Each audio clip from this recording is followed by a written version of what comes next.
Good morning to all of you.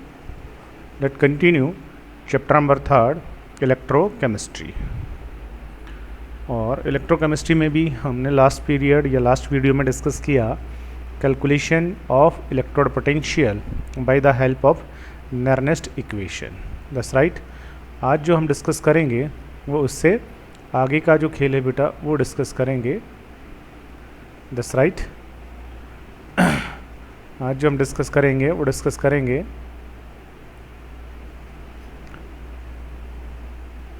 नेर्नेस्ट जो equation है, नेर्नेस्ट ये इक्वेशन किस तरीके से डेरिवेट होती है। हालांकि एग्ज़ाम में ऐसा नहीं आता है डेरिवेशन, बट ये आपको अंडरस्टैंड करना है कि नेर्नेस्ट इक्वेशन कैसा डेरिवेट होती है। लेकिन नेर्नेस्ट इक्वेशन के डेरिवेशन से पहले हमें डिस्कस करना है कि देखिएगा क्या डिस्कस करना है, समझें। आपने ये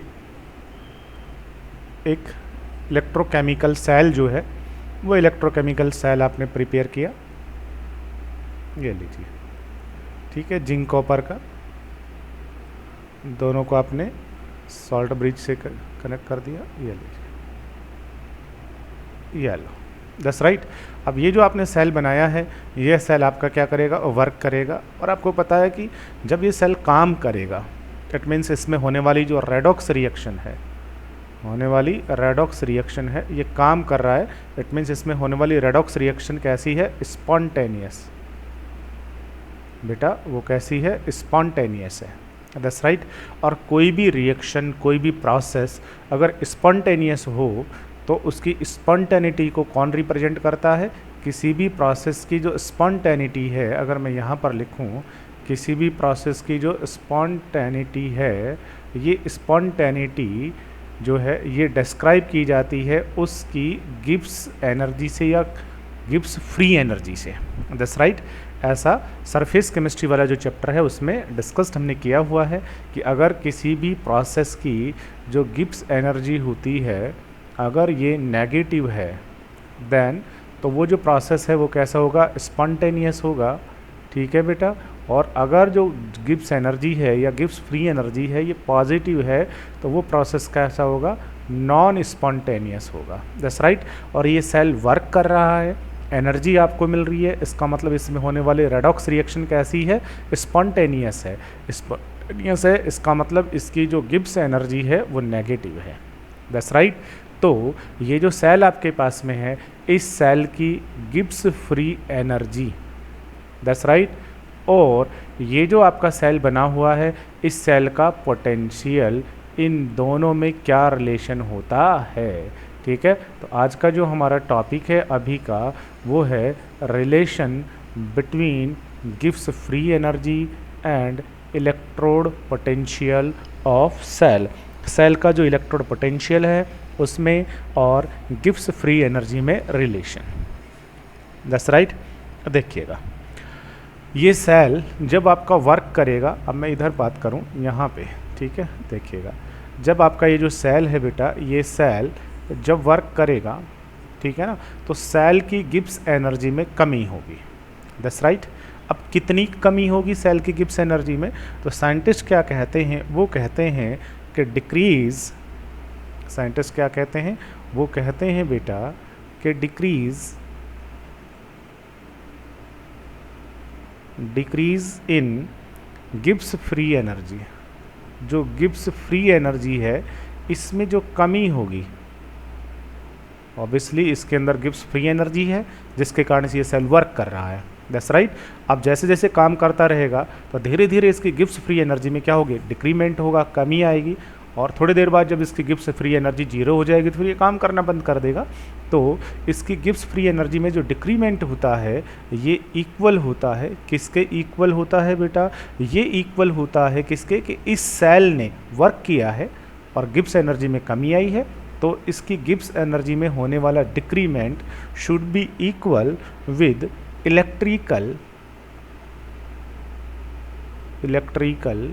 वर्क डन बाई सेल। ये जो सेल है, इस सेल ने जितना इलेक्ट्रिक वर्क किया है उस इलेक्ट्रिक वर्क के बराबर होगी इसकी गिब्स एनर्जी में होने वाला डिक्रीमेंट।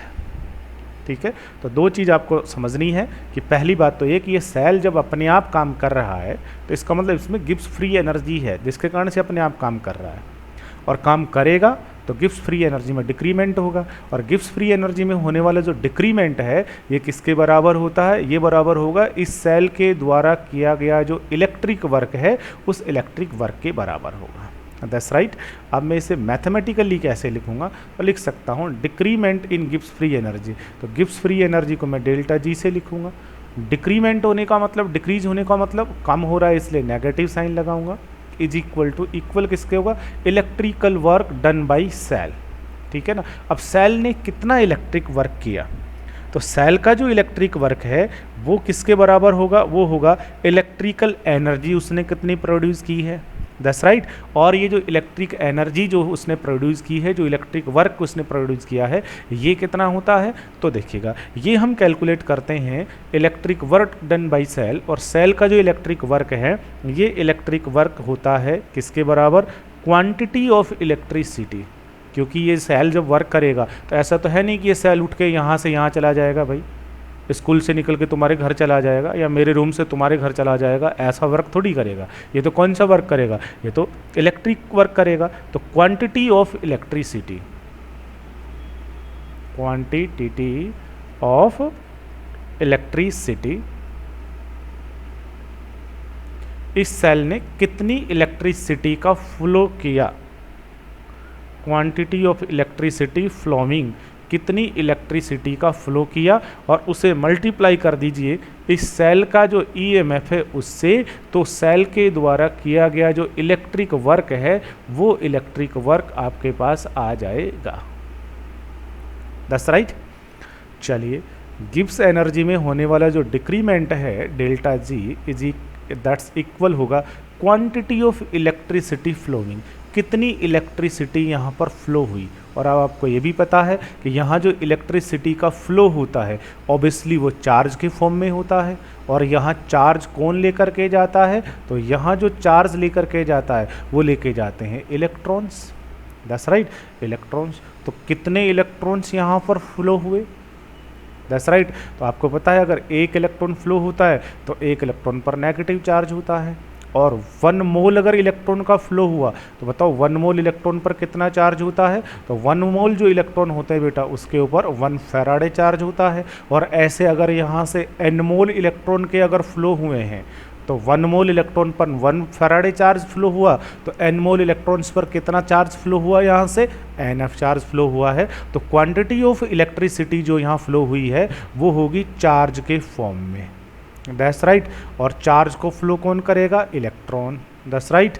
ये लीजिएगा। अब आपको पता है, याद रखना, कंफ्यूज नहीं होंगे, ऐसा ये फिजिक्स में भी आपको काम आने वाला है। That's right. एक जो इलेक्ट्रॉन होता है उस पर जो नेगेटिव चार्ज है, और नेगेटिव चार्ज होता कितना है ये? तो ऐसा कहीं आपने पढ़ा हुआ है कि एक इलेक्ट्रॉन पर जो चार्ज होता है ये 1.9 इंटू 10 1.6 इंटू 10 की पावर माइनस 19 कूलाम, कुछ ऐसे होता है एक इलेक्ट्रॉन का चार्ज। दूसरे इलेक्ट्रॉन पे भी होगा, तीसरे पे भी, चौथे पे भी, ऐसे करके अगर हम यहाँ से 1 मोल इलेक्ट्रॉन ले लें तो इन पर जो चार्ज होता है ये कितना होता है? 96,500 कूलाम हो जाता है 1 मोल इलेक्ट्रॉन पे चार्ज, और इसी को क्या कहते हैं? 1 फैराडे। तो 1 मोल इलेक्ट्रॉन पर जो चार्ज है वो 1 फैराडे है, और ऐसे यहाँ से मान लीजिए कितने मोल इलेक्ट्रॉन्स फ्लो हुए हैं? n मोल इलेक्ट्रॉन फ्लो हो गए। तो बताओ टोटल चार्ज कितना फ्लो हो गया यहाँ से? तो यहाँ से जो चार्ज फ्लो हुआ है वो चार्ज फ्लो हो गया है n फैराडे। ठीक है, ये आपके पास में हो गया है इलेक्ट्रिक क्वांटिटी जो चार्ज के फॉर्म में फ्लो हुई है, और इनटू किससे करना है? सेल के ईएमएफ से। ये लीजिए, तो सेल जो आपका वर्क कर रहा था उस सेल की गिब्स एनर्जी में जो डिक्रीमेंट आया वो आ गया है NF। That's right. और ईएमएफ को हम केवल क्या लिख सकते हैं? ईएमएफ को हम लिख सकते हैं केवल ई से ही लिख दें, या ई सेल भी कह सकते हैं। ई सेल, सेल का ईएमएफ। ये लीजिए, ये रिलेशन होता है किस किस के बिटवीन? किसके बिटवीन का रिलेशन आ गया है? Gibbs free energy delta G और सेल का ईएमएफ, दोनों के बिटवीन ये रिलेशन होता है। That's right. चलें, अच्छा, अगर माइनस के साइन को उधर ले जाऊँ तो दोनों तरफ माइनस से मल्टीप्लाई कर दो, तो delta G is equal to क्या आ जाएगा, delta G is equal to minus उधर ले जाओगे तो minus N F E cell, ये लीजिए, दैट्स राइट। अच्छा, अब सुनिएगा, अगर आपका ये जो सेल है ये स्टैंडर्ड हो तो, स्टैंडर्ड हुआ तो फिर जो गिब्स एनर्जी है वो भी कैसी होगी, स्टैंडर्ड होगी फिर तो फिर क्या लिखना पड़ेगा, फिर लिखना पड़ेगा standard Gibbs energy is equal to क्या होगा, इज इक्वल टू होगा माइनस एन एफ, ठीक है, और स्टैंडर्ड सेल पोटेंशियल या ईएमएफ ऑफ सेल, ये लीजिए, ये आ गया है इन दोनों का रिलेशन। किस किस का रिलेशन आ गया है, स्टैंडर्ड गिब्स एनर्जी और स्टैंडर्ड ईएमएफ ऑफ सेल में ये रिलेशन होता है। That's right. अब ये जो रिलेशन आ गया ये बहुत काम की चीज़ है, इस रिलेशन के बेस्ड आपके न्यूमेरिकल प्रॉब्लम्स होंगे, ठीक है। चलिए अब हम थोड़ा सा आगे डिस्कस करें, आगे क्या डिस्कस करते हैं, क्योंकि हमें तो नेरनेस्ट इक्वेशन तक पहुंचना है। तो देखिएगा आपकी बुक में ये जो अभी तक हमने जो फॉर्मूला डिस्क्राइब किया है ये वाला, इस फॉर्मूले के बेस्ड भी न्यूमेरिकल्स आपकी बुक में होंगे। अभी हम कुछ न्यूमेरिकल को आगे सॉल्व भी करने वाले हैं। That's right, we can solve some numericals, ठीक है। अच्छा, अब आगे सुनो, जब यहाँ से ये रिएक्शन होगी, ये सेल जब आपका फंक्शन करेगा तो इस सेल के अंदर रेडॉक्स रिएक्शन होगी। That's right. अब देखो ये सेल के अंदर रेडॉक्स रिएक्शन होगी, एनोड होगा यहाँ से कैथोड होगा, ठीक है बेटा, दोनों के अंदर क्या होगी, रिएक्शन होंगी। तो मान लीजिए जो रिएक्शन हो रही है, नेट सेल रिएक्शन अगर मैं लिखूँ, रिएक्शन हो रही है कि ए आपके पास रिएक्टेंट है, ठीक है बेटा, बी आपके पास रिएक्टेंट है, और ये रिएक्टेंट जो है ये किस में कन्वर्ट हो रहे हैं बेटा, सी और डी के अंदर कन्वर्ट हो रहे हैं, ये लीजिए, ठीक है। ए के कुछ मोल्स हैं N1, बी के कुछ मोल्स हैं N2, सी के मोल्स हैं X कह दूँ, Y कह दूँ M1, और डी के मोल्स हैं M2। अब देखिए सेल फंक्शन करता रहेगा, रिएक्शन होते रहेगी।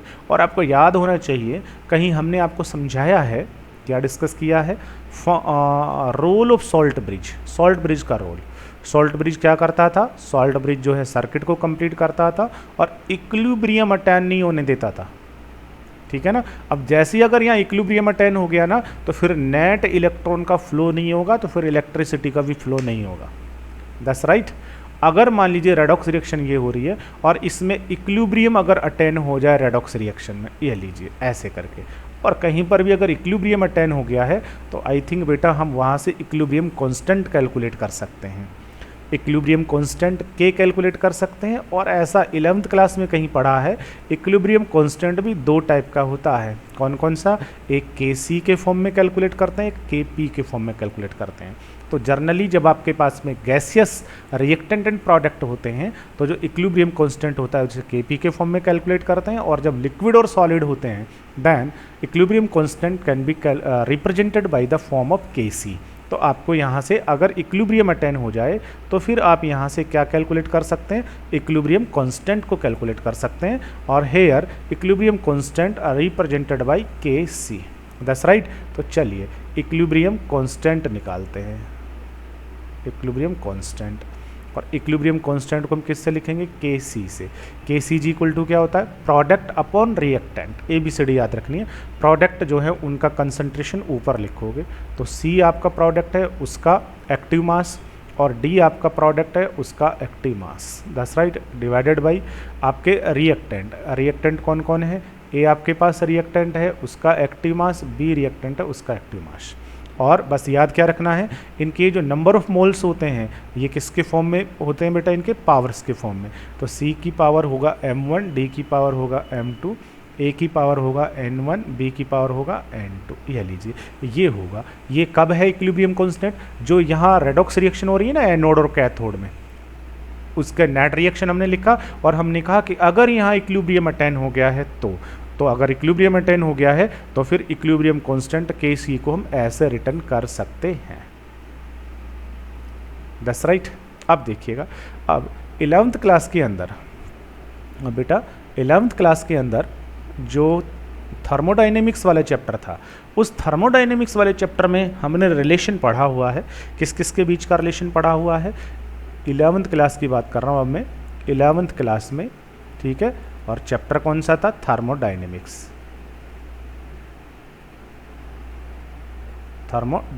थर्मोडायनेमिक्स में हमने पढ़ा है कि जो गिब्स फ्री एनर्जी होती है डेल्टा जी, ठीक है बेटा, और जो इक्विलिब्रियम कांस्टेंट होता है के सी, इन दोनों का रिलेशन,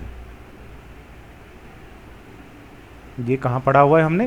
थर्मोडायनेमिक्स वाला जो चैप्टर है 11th क्लास में, वहाँ पर हमने ये डिस्कस किया हुआ है कि गिब्स फ्री एनर्जी और इक्विलिब्रियम कांस्टेंट में क्या रिलेशन होता है। तो ये सेल फंक्शन कर रहा है तो ऑब्वियसली इसकी गिब्स फ्री एनर्जी होगी, इसमें रेडॉक्स रिएक्शन भी हो रही है, ठीक है ना, रिएक्शन होगी।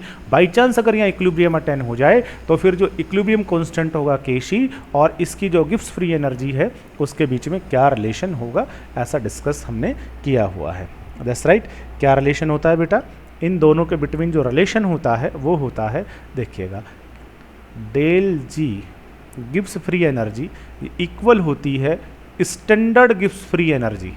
अगर आपका वही सिस्टम जो आपने यहाँ लिया, सेल लिया है या कोई दूसरा सिस्टम भी हो सकता है, ठीक है ना, उसकी स्टैंडर्ड वाली गिब्स फ्री एनर्जी, ठीक है, और उसके अंदर क्या जोड़ दीजिएगा, उसके अंदर आपको ऐड कर देना है आर टी, ठीक है, एल एन के, यह लीजिए।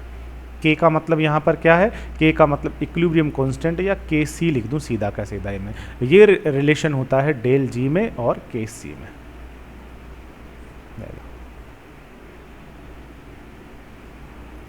ठीक है, ये रिलेशन हमने कहाँ से निकाला है? ये रिलेशन हमने निकाला है 11th क्लास के थर्मोडायनेमिक्स से उठा करके लाए हैं।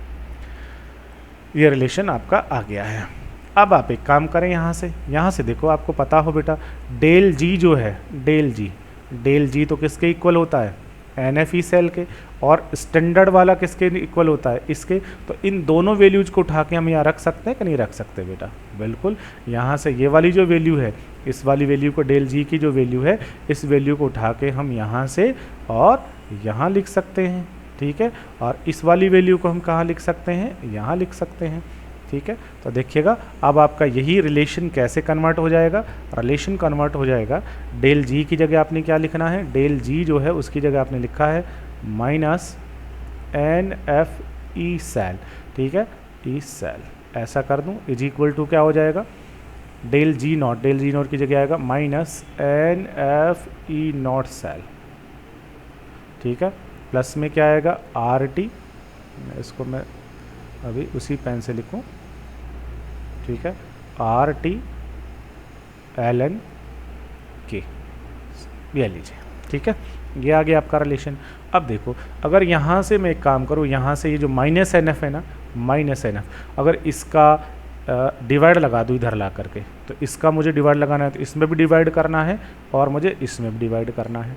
तो फिर मेरे पास उधर क्या बचेगा? केवल उधर जो मेरे पास बचने वाला है वो बचने वाला है E cell is equal to आपके पास माइनस NFE सेल, ठीक है, और प्लस में क्या बचेगा आपके पास में? प्लस में बचेगा RT ln KC। अब आपका इधर से क्या है? NF माइनस NF, तो इस माइनस NF का डिवाइड लगाएंगे, इसमें भी आप माइनस NF का डिवाइड लगाएंगे, ठीक है, और इसमें भी आप माइनस NF का डिवाइड लगा देंगे। That's right. चलिए, अब माइनस NF से माइनस NF जो था ये कट जाएगा यहाँ पर, तो कैंसल्ड हो जाएगा, ठीक है, उधर बच ही गया है, सॉरी माइनस NF का डिवाइड लगाना, माइनस NF का डिवाइड लगाएंगे, तो इधर क्या बचा है? इधर जो आपके पास बच गया है वो बच गया है E cell is equal to इधर से ख़त्म होके क्या बचा? ई स्टैंडर्ड सेल, ठीक है। अब देखिएगा, पॉजिटिव में जब नेगेटिव का डिवाइड करेंगे तो क्या आने वाला है? नेगेटिव आने वाला है। और क्या है ये आपके पास में है? अगर मैं इसको लिख दूं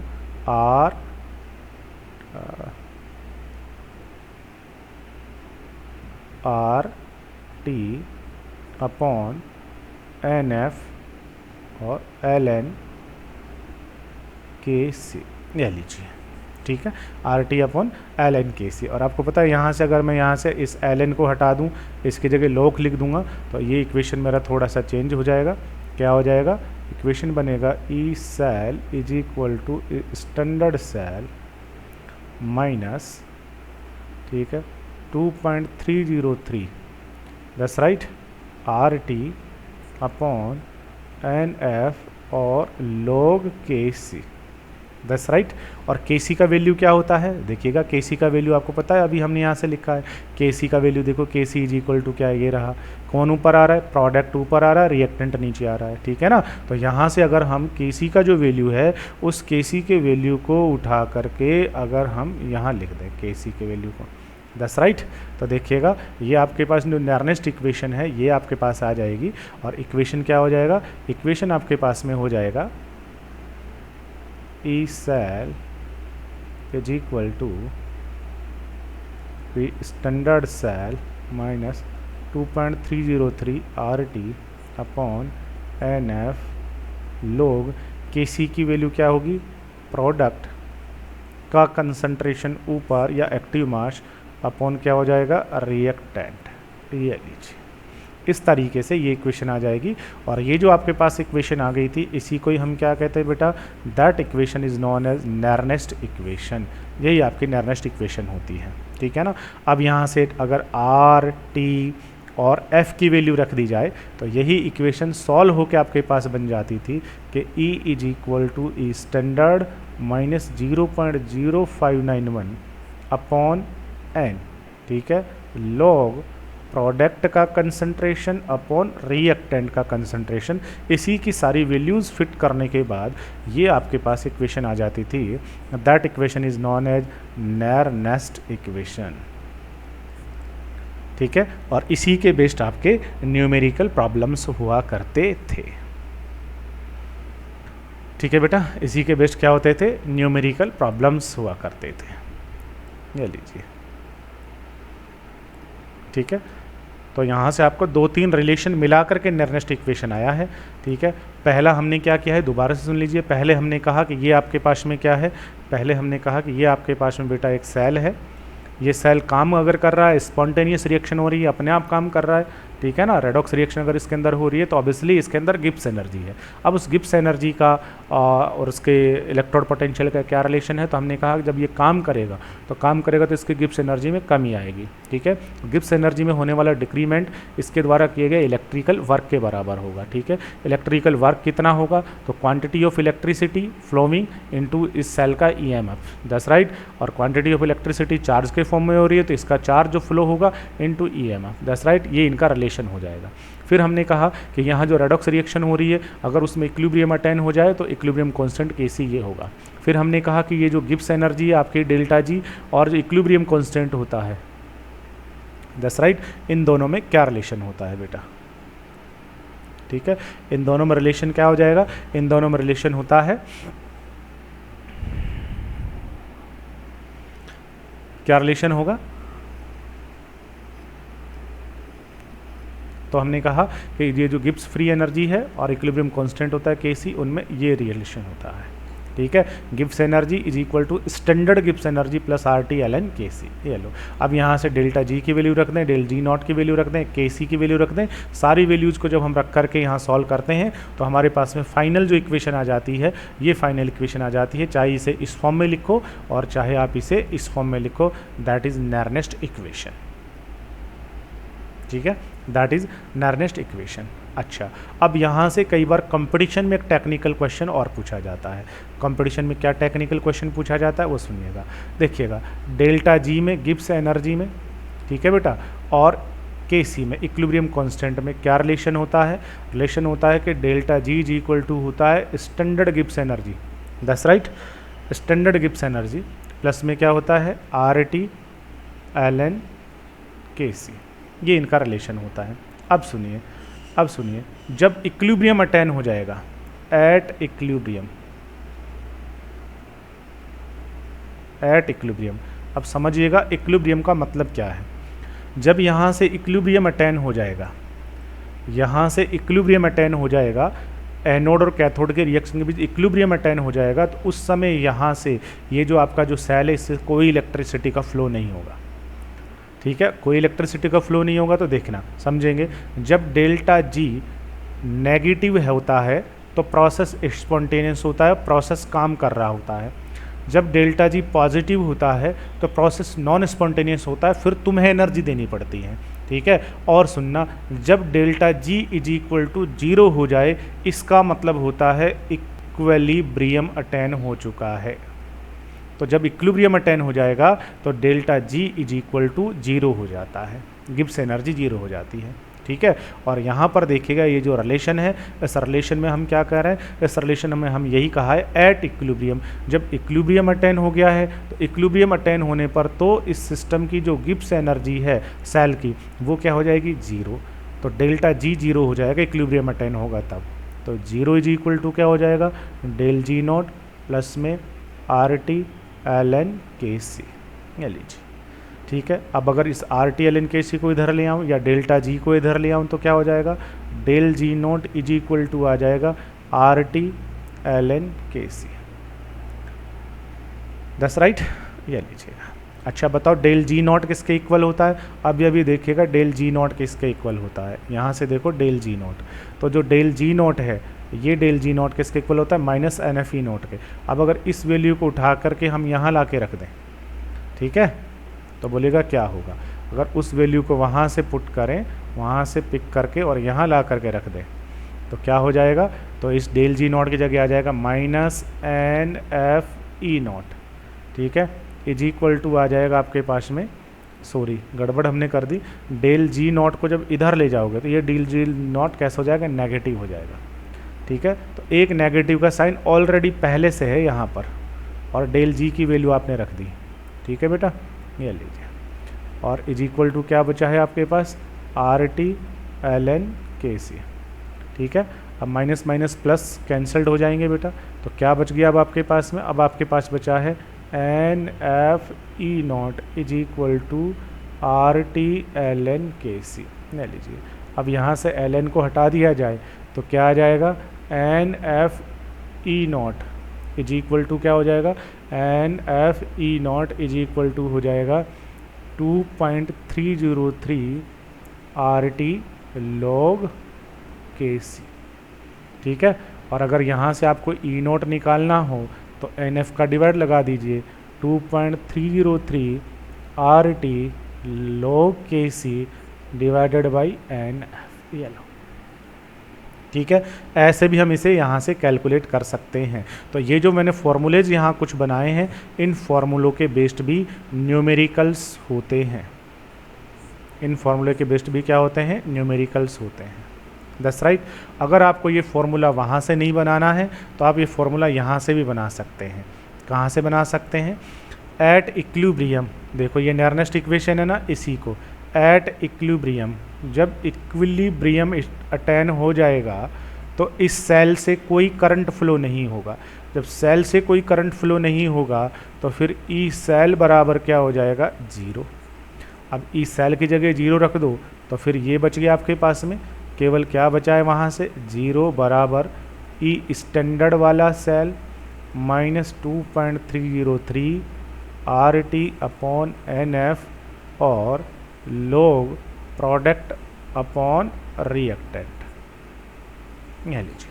ठीक है, और ये नेगेटिव वाला है, इसको उठा के पूरा का पूरा उधर ले जाइएगा तो क्या आ जाएगा आपके पास में, तो बेटा आपके पास में आ जाएगा ई स्टैंडर्ड सेल बराबर, ये पूरा का पूरा उधर जाओगे तो हो जाएगा 2.303 upon N F R T और लॉग प्रोडक्ट अपॉन रिएक्टेंट, ये लीजिए। इस पूरे को जब हम सॉल्व करते हैं तो E cell is equal to 0.0591 upon N log product upon reactant. तो जो कंपटीशन होता है उस कंपटीशन में ये जितने भी हमने फॉर्मूले यहाँ पर ड्राइव किए हैं इन सब से रिलेटेड क्वेश्चंस होते हैं। ठीक है, और यहाँ हमने कोई ऐसा कठिन काम नहीं किया है। आप अगर ऐसा सोचे कि सर पता नहीं कितने फार्मूले बना दिए हैं, ना भाई, हमने इतने ज़्यादा यहाँ कोई फार्मूले नहीं बनाए हैं। हमने यहाँ केवल बेसिक कॉन्सेप्ट यूज किया हुआ है और उस बेसिक कॉन्सेप्ट में भी देखो क्या किया है हमने। एक तो हमने ये जो सेल बनाया हुआ था, ठीक है ना, एक तो हमने यहाँ पर ये जो सेल बनाया हुआ है, ठीक है, आई थिंक आप सबको विजिबल होगा, कम होगी है विजिबिलिटी, थोड़ा सा इसे बढ़ा दें।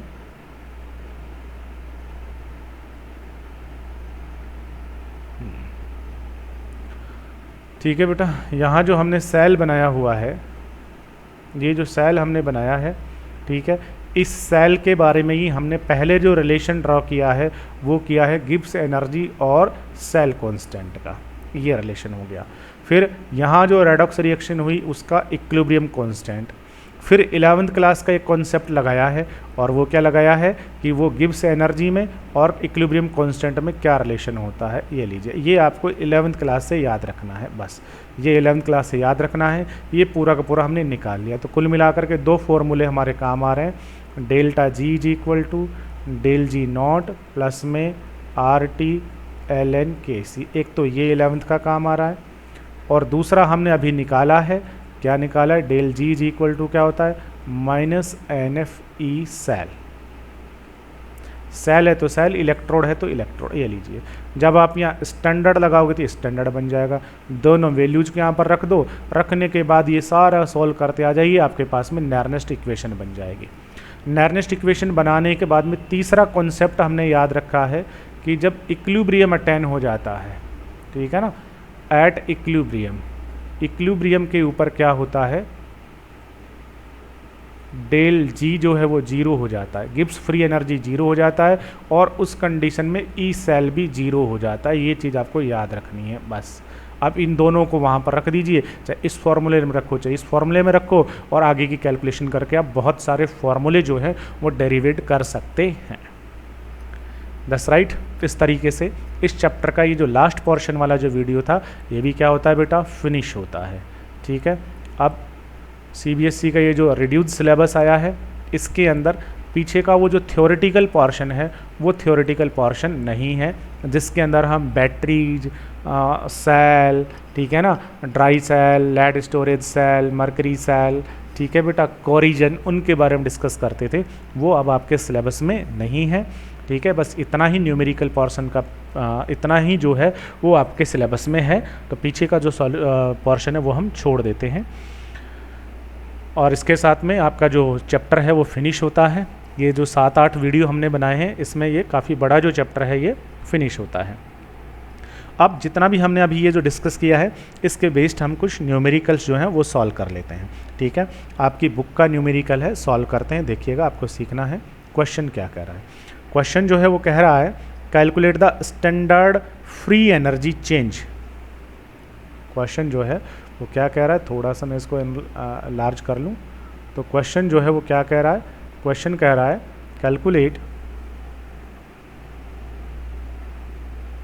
कैलकुलेट कीजिए।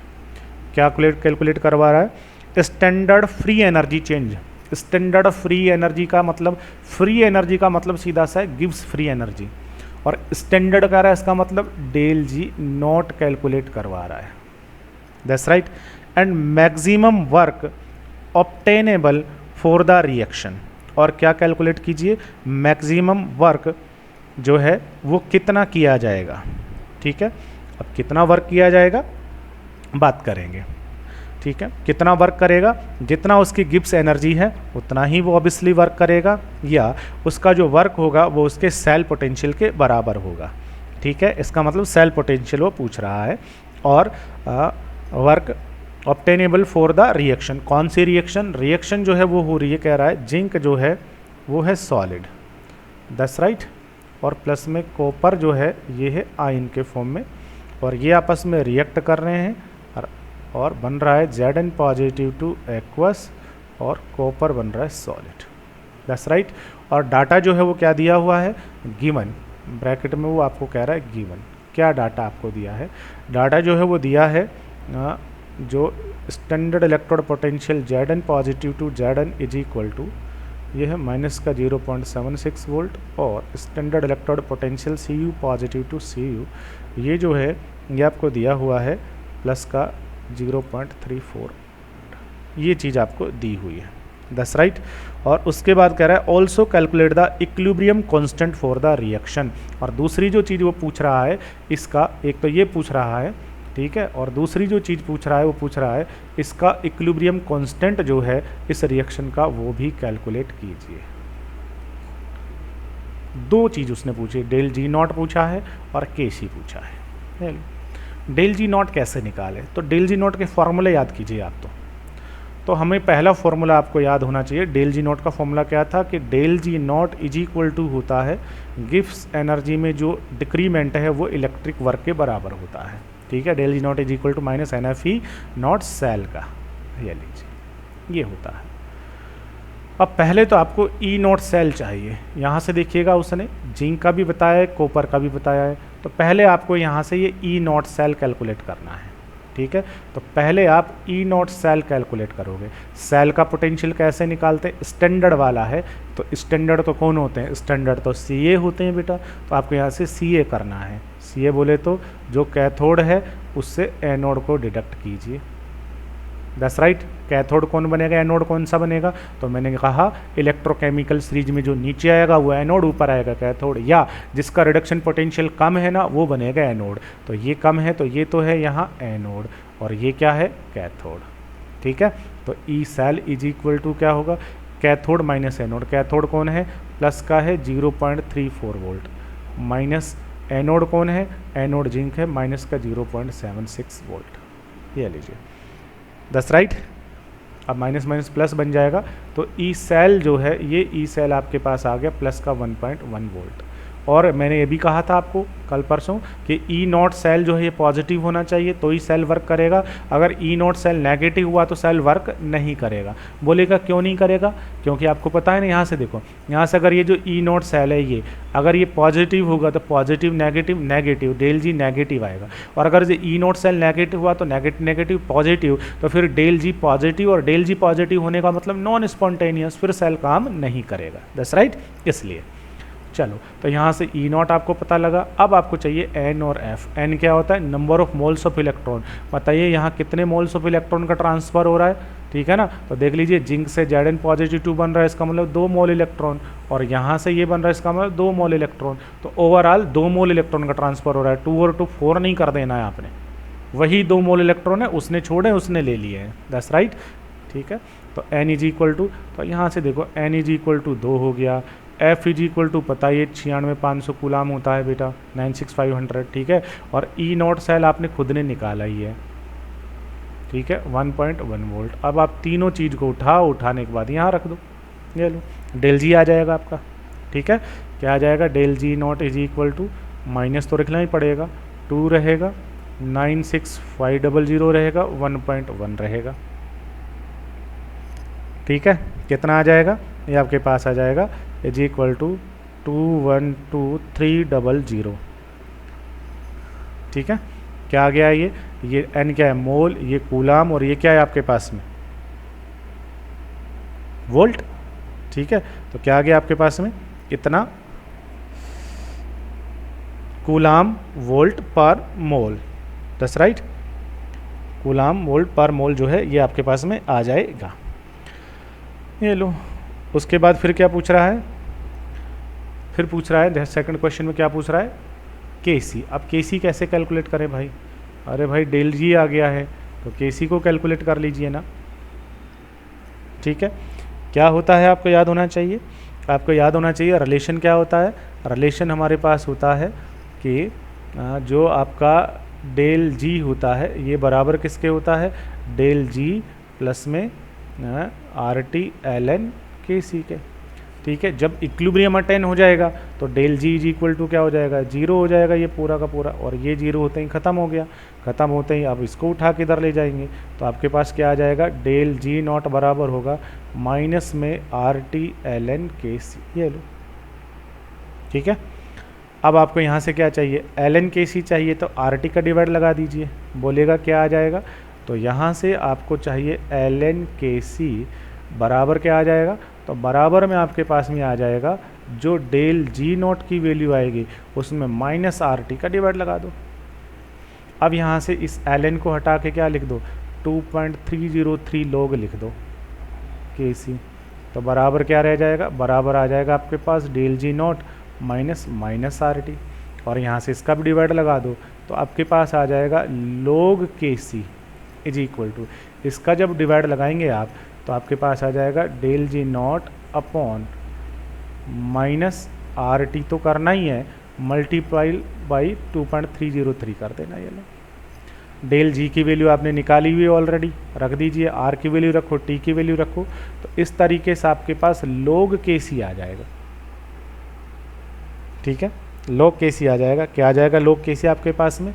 log KC आपके पास आ जाएगा 21230, और उसके बाद में डिवाइडेड बाई आर की वैल्यू क्या होती है? अच्छा, ये जो आपके पास वैल्यू आई है ये कैसी आएगी? यहाँ से देखो, यहाँ से देखो, गड़बड़ हो गई है, माइनस है ना, तो ये वैल्यू आपके पास नेगेटिव आएगी, याद रखना है। ठीक है, तो ये वैल्यू नेगेटिव, अपन क्या करोगे? नेगेटिव में आर की वैल्यू कितने नेगेटिव में? 8.314 इंटू टेम्परेचर दिया नहीं है तो कितना मानना है? 298 केल्विन मानना है, कह लीजिए। और क्या होगा? 2.303। अब माइनस से माइनस कट जाएगा तो क्या बचेगा? सीधा आपके पास log KC। ठीक है, और log KC की वैल्यू जो है वो कितनी आएगी? इसको मल्टीप्लाई करोगे तो ये 37.2074। अब क्वेश्चन में क्या पूछा है? क्वेश्चन में KC पूछा है, तब यहाँ से log हटाना है तो एंटी log ले लो। जब इसका एंटी log लोगे तो ये केवल KC बचेगा, और इधर आ जाएगा एंटी log किसका? 37.2074। ये लीजिए बेटा, इस तरीके से हम इसे सॉल्व कर देंगे। तो ज़्यादा डिफ़िकल्ट जो न्यूमेरिकल्स हैं वो नहीं होंगे, बस आपको तो उसे अंडरस्टैंड करना है और उसे समझ करके आप सॉल्व कर सकते हैं। That's right. चलिए एक और क्वेश्चन अगर हम सॉल्व करें, देखो एक क्वेश्चन और सॉल्व करते हैं। एक क्वेश्चन और सॉल्व करें।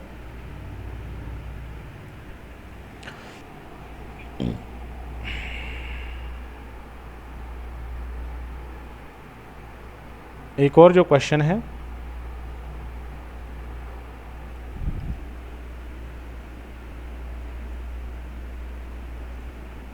क्वेश्चन जो है वो कह रहा है the E0 value for values corresponding to the following two reduction electrode process are. दो रिडक्शन के प्रोसेस हैं। कौन कौन से दो रिडक्शन के प्रोसेस हैं? देखिएगा, एक रिडक्शन का प्रोसेस है Cu पॉजिटिव अगर Cu में रिड्यूज हो। ठीक है, तो ये जो प्रोसेस है इसका जो रिडक्शन पोटेंशियल होता है, that's right, Cu positive to Cu is equal to, इसकी जो वैल्यू है ये होती है प्लस में 0.52 वोल्ट। और दूसरा जो रिडक्शन पोटेंशियल है वो है Cu पॉजिटिव टू अगर Cu में रिड्यूज हो, तो standard reduction electrode potential of Cu positive to Cu, इसके जो पोटेंशियल है ये है प्लस का 0.16 वोल्ट। दस राइट, दो रिडक्शन पोटेंशियल उसने दिए हैं। अब कह रहा है formulate the galvanic cell for their combination. अगर हम इन दोनों इलेक्ट्रोडों को कंबाइंड करें, ठीक है, तो गैल्वनिक सेल बनाइए, और वो जो गैल्वनिक सेल बनेगा उस गैल्वनिक सेल को आप रिप्रेजेंट कैसे करोगे? उस गैल्वनिक सेल का फॉर्मूला आप लिख के बताइए। That's right.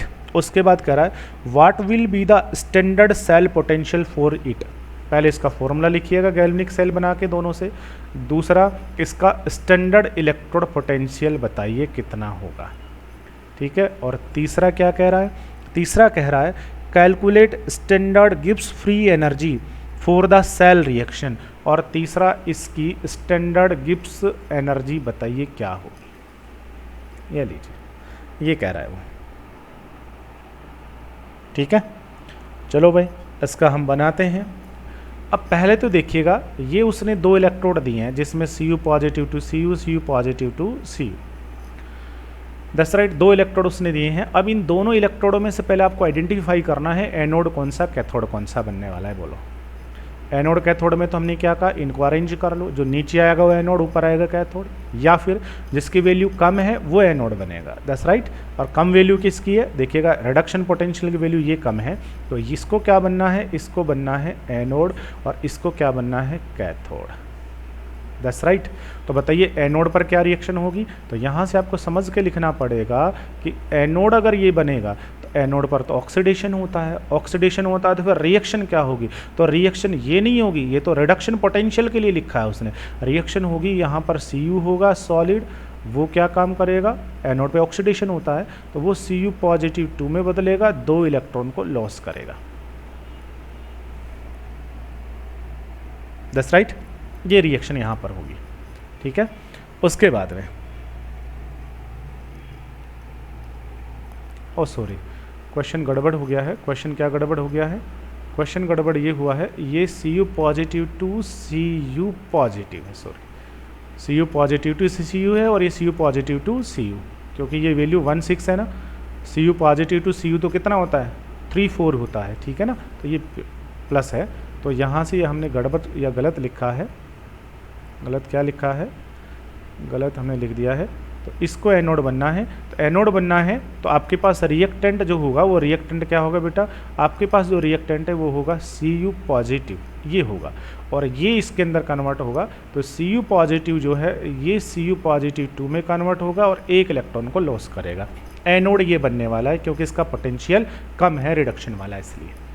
तो ये रिएक्शन तो होगी एनोड पर। फिर कैथोड पर क्या होगा? तो देखिएगा कैथोड बनेगा ऊपर वाला, और कैथोड पर क्या होता है? रिडक्शन। तो ये जो इलेक्ट्रॉन यहाँ से रिलीज हुआ, ये इलेक्ट्रॉन ये गेन करेगा, और यहाँ देखिएगा क्या होगा? कैथोड पर रिडक्शन होगा। तो ये जो आपका यहाँ से जो Cu पॉजिटिव बना है, ये उस इलेक्ट्रॉन को क्या करेगा? गेन करेगा, और क्या बनेगा? Cu सॉलिड बन जाएगा। तो ये रिएक्शन होगी एनोड पर, ये रिएक्शन होगी एट कैथोड पर। तो फिर नेट सेल रिएक्शन क्या हो जाएगी?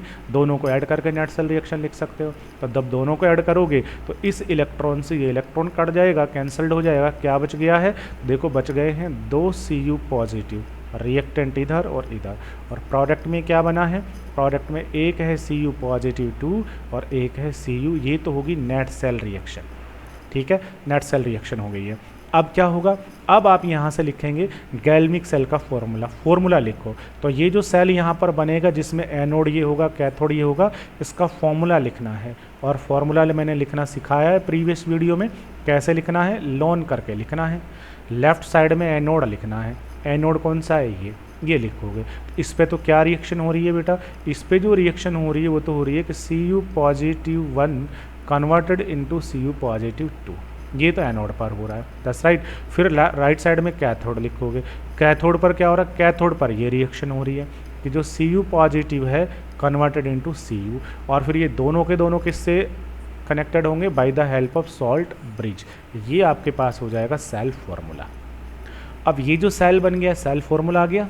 उसके बाद इस सेल का पोटेंशियल कैलकुलेट करना है। सेल का पोटेंशियल कैसे? अब देखो स्टैंडर्ड वाला पूछा है, तो स्टैंडर्ड वाला निकालते हैं तो क्या करते हैं? स्टैंडर्ड तो कौन होता है?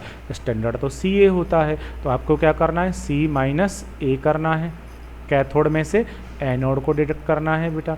बोलेगा कैथोड कौन बनेगा यहाँ पर? कैथोड ये बना है, और कैथोड का देखो रिडक्शन पोटेंशियल आपको दिया हुआ है, ठीक है। तो रिडक्शन पोटेंशियल कितना है? 0.52।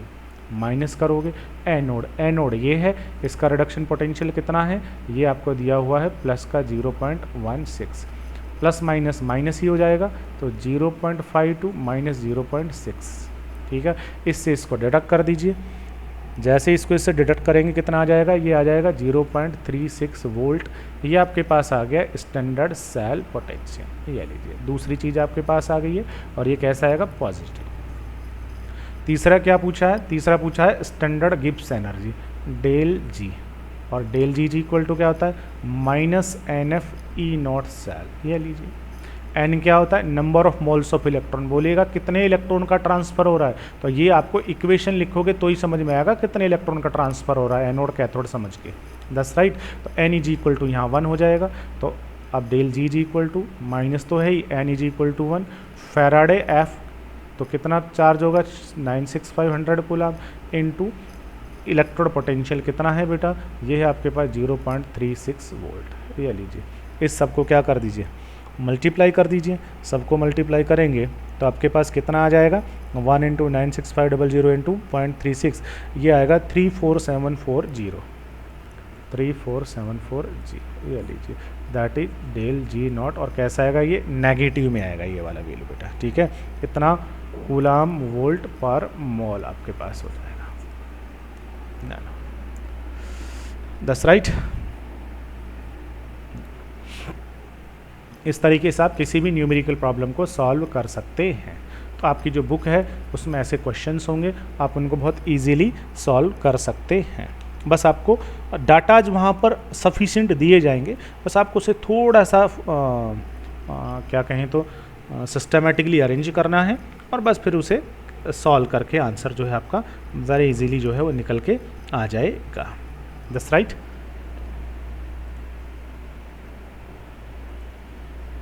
चलो अभी एक और क्वेश्चन सॉल्व करते हैं। देखिए आपकी एनसीईआरटी बुक का ही क्वेश्चन है। क्वेश्चन क्या है, क्वेश्चन देखिएगा। क्वेश्चन कह रहा है calculate the equilibrium constant for the reaction. Equilibrium constant for the reaction ये कैलकुलेट करो। और रिएक्शन क्या है, रिएक्शन उसने लिखा है Cu सॉलिड प्लस में 2Ag positive aqueous equilibrium Cu positive 2 aqueous plus में 2Ag सॉलिड। ये लीजिए ये इक्विलिब्रियम है। अब आप इस इक्विलिब्रियम के लिए इक्विलिब्रियम कांस्टेंट जो है उसे कैलकुलेट कर दीजिए Kc को। डाटा उसने दिया है आपको, क्या डाटा है गिवन, वो कह रहा है रिक्वायर्ड डाटा सारे आपको देगा।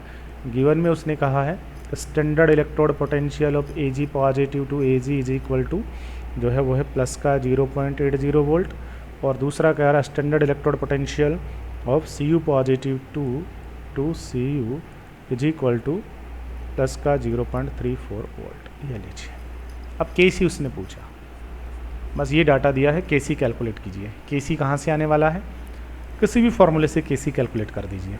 नर्नेस्ट इक्वेशन से भी निकाल सकते हैं, नर्नेस्ट इक्वेशन से कैलकुलेट कर सकते हैं बेटा। क्या था नर्नेस्ट इक्वेशन, नर्नेस्ट इक्वेशन था आपके पास में E is equal to E nought, that's right.